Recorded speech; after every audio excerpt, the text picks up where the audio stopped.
ви благодарим за вниманието, което ни оказвате.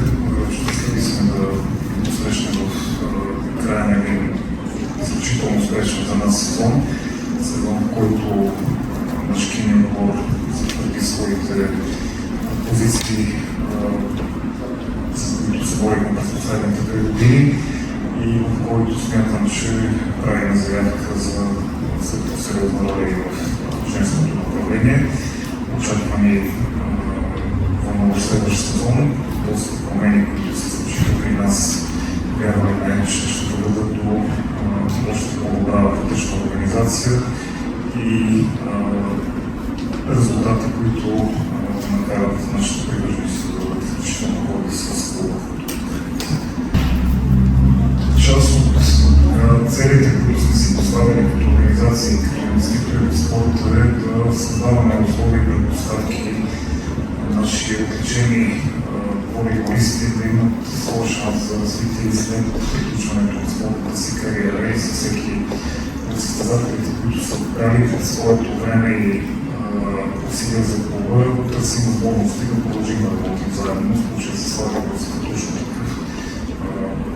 Просто преди последния матч стартираха нашите разговори, той да остане като част от клуба и да се включи в тренерския щаб в нашето мъжко направление.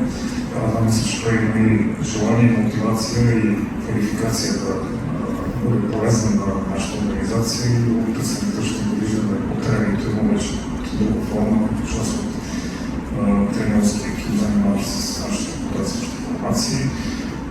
Това е начинът, по който искаме да осигурим продължаване на спортната кариера на изявените ни волейболисти, като имат своя шанс да продължат да преподават волейбол и на по-малите поколения. Ние покрихме целите и амбициите за следващата година. Споделили няколко неща, които са свързани с генералните планове на организацията в малко по-дългосрочен план, тъй като седмицата и нещо, което се прави всяка година, вече част от достояние на вас като спортни медии. Това, което искам да споделим с вас, са няколко наши основни цели посоки, в които искаме да се развиваме като организация за следващите 10 години, да кажем, за всички възможности. Две посоки, с които смятаме, че може да бъде подпомогната и школата и резултатите и генерално развитието на нашия клуб, е свързан с поощряването на практикуването на спорта волейбол в училищата.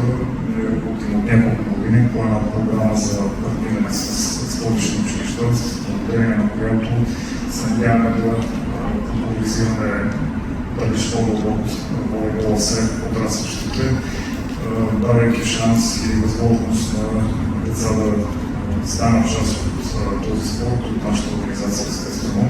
Това е една от посоките, която работи усилено, за да завиши интересът на спорта и конкретно към възможността на детски да привлича деца за подрастващите си формации.